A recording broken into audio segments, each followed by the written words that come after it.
Welcome students. आज हम लोग बिजनेस स्टडीज में प्रबंध की प्रकृति पढ़ेंगे। इससे पहले परिभाषा और विशेषताएं पढ़ चुके हैं। इसमें कुछ ज़्यादा टफ नहीं है, बहुत ही आसान है। देखिए, प्रबंध की प्रकृति खासकर इसका जो दो प्रकृति है, प्रबंध कला है और प्रबंध विज्ञान है। इस पे सबसे ज़्यादा चर्चा की जाती है। बाकी बातें भी आपको समझ में आ जाएगी, लेकिन जो मुख्य बातें हैं कि प्रबंध कला है या प्रबंध विज्ञान है या प्रबंध कला और विज्ञान दोनों हैं। ये मूल-मूल प्रश्नों का उत्तर हम लोगों को प्रबंध की प्रकृति से हम लोगों को प्राप्त हो जाएगा। देखिए, क्या है कि प्रबंध कला के रूप में भी माना जाता है और प्रबंध विज्ञान के रूप में भी माना जाता है। कला का मतलब होता है कार्य करने का तरीका, जो अपना बुद्धि से किसी काम को कर दे उसको कला कहते हैं। विज्ञान कहते हैं कि जब किसी तथ्य का सिद्धांत निर्धारित किया जाए, है ना? कोई लॉ बनाया जाए, निर्धारित किया जाए कि नहीं ये काम करेंगे तो ऐसे ही होगा। जैसे कि न्यूटन का सिद्धांत, उन्होंने दिया ना कि गुरुत्वाकर्षण का बल, अगर ऊपर से कोई चीज़ गिरेगा तो नीचे ही जाएगा। तो सिद्धांत और परिणाम जब बन के आता है और निष्कर्ष जब किया जाता है तो उसको हम लोग कहते हैं विज्ञान। निष्कर्ष ये है कि ठीक कोई चीज़ ऊपर से गिरेगा तो वो नीचे ही जाएगा। उसका परिणाम क्या होगा? वो नीचे ही जाएगा, ना कि हवा में लटक जाएगा। तो ये मोटा-मोटी हम लोग समझ गए कि कला क्या होता है? कार्य कराने का कला, माने किसी को अपनी बातों से समझा दे तो उसको कहते हैं कला। और विज्ञान क्या है?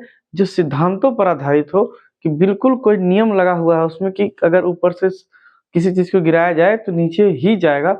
उसी प्रकार प्रबंध में भी इसी तरह है कि प्रबंध कला, पहले नंबर तो बात तय कर लीजिए कि प्रबंध कला और विज्ञान दोनों है। ये बिल्कुल ट्रू है, सही है कि प्रबंध कला भी है और प्रबंध विज्ञान भी है। तो आइए चलिए, सबसे पहले पहला पॉइंट लिखें कि प्रबंध कला और विज्ञान दोनों है। तो कला कैसे है? तो कला जो है सिद्धांतों को व्यवहारिक रूप प्रदान करने की विधि है। कोई सिद्धांत अगर कोई बना दिया है तो उसको कैसे व्यवहार में लाया जाना है, इसको करने का विधि है। वास्तविक में चातुर्य का प्रयोग, चातुर्य माने क्या? इंटेलिजेंसी, है ना?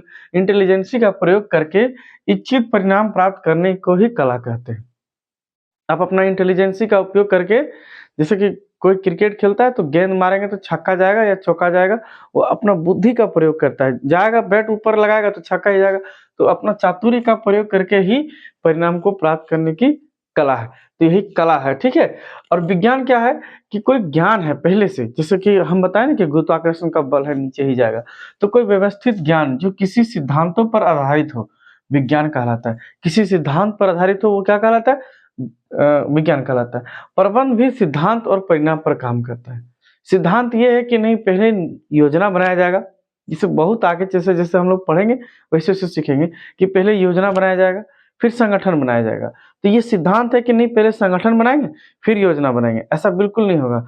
पहले प्लानिंग करेगा, उसके बाद ऑर्गेनाइज़ेशन होगा, उसके बाद स्टाफिंग होगा। ना कि पहले स्टाफिंग कर लेंगे, फिर ऑर्गेनाइज़ेशन बना लेंगे, फिर ये नहीं, सिस्टमली चलेगा। तो इसी को कहते हैं कि प्रबंध कला भी है और प्रबंध क्या है? विज्ञान भी है। चलिए, इसके बाद एक और बहुत बड़ा पॉइंट है कि प्रबंध पेशा है। पेशा का मतलब क्या होता है? पेशेवर व्यक्ति, है ना? प्रोफेशन, इंग्लिश से क्या बोलते हैं हम लोग? प्रोफेशन। पेशेवर व्यक्ति क्या होता है? जो पेशा होता है, जैसे डॉक्टरी एक पेशा है, टीचिंग एक पेशा है। पेशा का खास बात ये होता है कि जैसे हम एक टीचर हैं, मैं एक टीचर हूँ या कोई एक डॉक्टर है, तो उसको उस विषय में विशेष ज्ञान होता है, उसको उसमें विशेष नॉलेज होता है और वो उसी कार्य को करता है। जैसे कि हम किसी मरीज़ को ठीक नहीं कर सकते हैं, क्योंकि हमारे पास नॉलेज ही नहीं है। और कोई डॉक्टर किसी को पढ़ा नहीं सकता, क्योंकि उसके पास उस चीज़ का नॉलेज नहीं कि बच्चे को कैसे समझाया जा सकता है। तो सबके पास एक विशेष गुण होगा, जिसके पास कोई कार्य का विशेष गुण होगा वही पेशेवर होगा। जैसे मैं एक पेशेवर शिक्षक हूँ, है ना? कोई एक पेशेवर क्या है? वकील है, कोई एक पेशेवर डॉक्टर है। तो पेशा का मतलब ये है कि आज हम शिक्षक हैं, आज मान लीजिए किसी स्कूल में हम काम करते हैं, एबीसी स्कूल में काम करते हैं। हम कल एबीसी स्कूल में त्याग करके XYZ स्कूल में चले जाएँगे। इसमें क्या बात है? क्योंकि हमको इस काम का नॉलेज है, तो हम कभी भी क्या कर सकते हैं? एक जगह से दूसरी जगह जा सकते हैं, इसीलिए इसको पेशेवर कहा जाता है।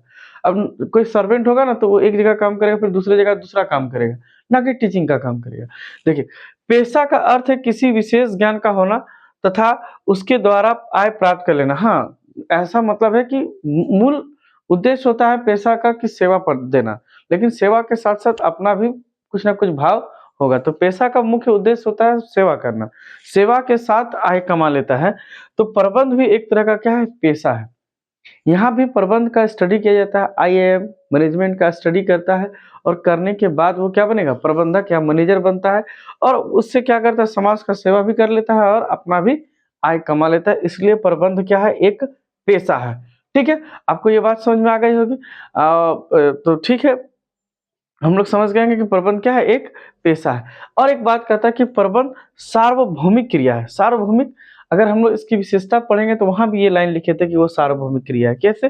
प्रबंधक ऐसा कार्य है जो सभी जगह कार्य आता है, चाहे वो घर हो, एक अपना घर में फैमिली में भी देखिएगा, एक होगा घर चलाने वाला, एक तरह से वो फैमिली का मैनेजर है ना?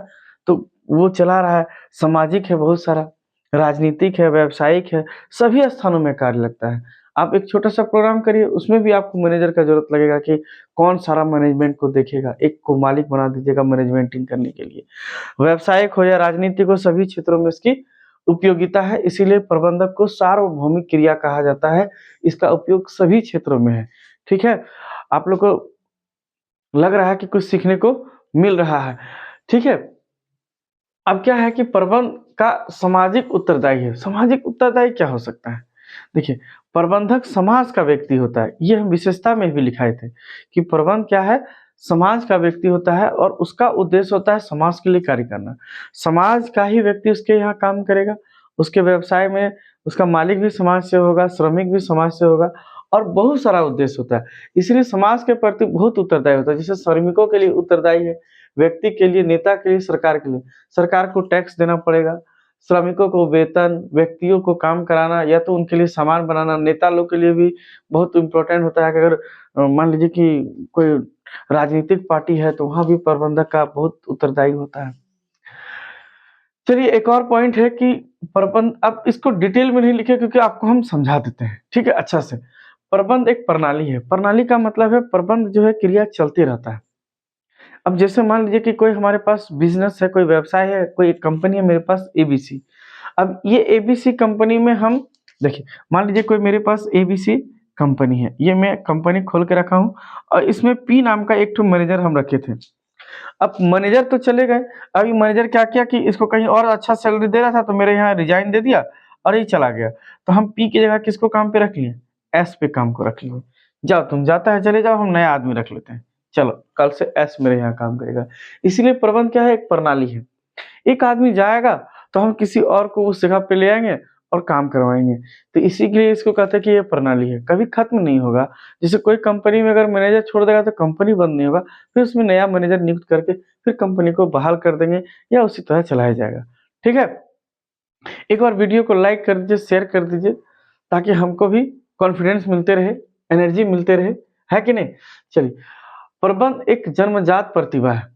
जन्मजात प्रतिभा का मतलब है, देखिए ऐसा, ये जो पॉइंट है ना, ये बहुत ही कई बार विवादित रह जाता है। विवादित इसलिए रह जाता है कि माना जाता है, इसे मनोविज्ञान में भी कहा जाता है कि साइकोलॉजिकल भी कहा जाता है कि सब बच्चे को क्या करना है ना, वो जन्मजात से उसके अंदर घुसा रहता है कि नहीं? तो कहा जाता है कि प्रबंध का भी काम करने का जो तरीका होता है प्रबंध का, वो जन्मजात से ही रहता है। देखिएगा कि घर में मालिक बनने के लिए एक नया मालिक तैयार हो रहा है ना? फैमिली देखिए अपना, उस फैमिली में देखिएगा कि मम्मी-पापा, दादा-दादी, कोई ना कोई पेरेंट्स जो कि घर को मैनेजमेंट कर रहे हैं और एक नया मैनेजर धीरे-धीरे बड़ा होके तैयार होगा। उसके अंदर जन्मजात गुण होता है ये। और ज़रूरी नहीं कि सबके अंदर होता है। हम प्रबंध का गुण पढ़ के, तैयारी करके, अध्ययन करके भी विकसित कर सकते हैं। इसमें ये एक अपवाद है कि प्रबंध जन्मजात का होना ज़रूरी नहीं है। हम पढ़ के इस एजुकेशन लेके, शिक्षा लेकर भी प्रबंधक या प्रबंध का कार्य सीख सकते हैं, लेकिन अधिकतर जन्मजात में ये प्रतिभा देखने को मिलती है कि उसके पास पहले से ही ऐसा देखने को मिला था, जन्म से वो काम कर सकता है। ठीक है? प्रबंध सभी स्तरों पर आवश्यक है। सभी स्तरों पर, बार-बार हम कह रहे हैं कि चाहे सामाजिक हो, राजनीतिक हो, व्यावसायिक हो। अच्छा, स्तर का मतलब भी इसमें एक और स्तर है कि बड़े लेवल पे, छोटे लेवल पे, एकदम छोटे लेवल पे।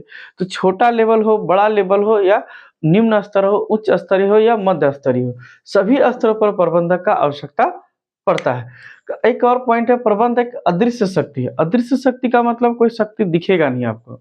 एक प्रबंधक नाम का व्यक्ति होगा, वो सभी कार्य को घुमा-फिरा करके करते हुए दिखाई देगा, जो शक्ति दिखाई नहीं देगी आपको। लेकिन वो आदमी बोल के या प्यार से या समझौता करके किसी प्रकार ये कार्य को करा रहा है, इसीलिए इसको कहते हैं अदृश्य शक्ति। प्रबंध एक स्वामित्व प्राय भिन्न होता है। अच्छा, प्रबंध एवं स्वामित्व प्राय भिन्न होता है। हाँ, आपको ये बात याद रखना है कि प्रबंधक मालिक नहीं होता, है ना? स्वामित्व का मतलब होता है ओनर, मालिक, कंपनी का मालिक। कंपनी अलग होगा और प्रबंधक अलग होगा और मालिक बिल्कुल अलग होगा। तो मालिक और प्रबंधक एक व्यक्ति हो सकता है, जैसे हम इस कोचिंग का मालिक भी हैं और प्रबंधक भी है। लेकिन अगर हम एक व्यक्ति रख लें अपने पास, मैनेजर रख लें, तो वो मेरा मैनेजर रहेगा और हम क्या रहेंगे? उसका मालिक रहेंगे। तो ये दोनों अलग-अलग व्यक्ति होता है, ये आपको याद रखना है। ठीक है? आज का वीडियो आपको कैसा लगा? कमेंट में ज़रूर बताएँ और नेक्स्ट वीडियो बहुत जल्द आपको मिल जाएगा। इसके बाद हम आपको बताएँगे प्रबंध के महत्व, है ना? प्रबंध का क्या महत्व है इसके बारे में जानेंगे। आज के लिए इतना ही। Nice to meet you.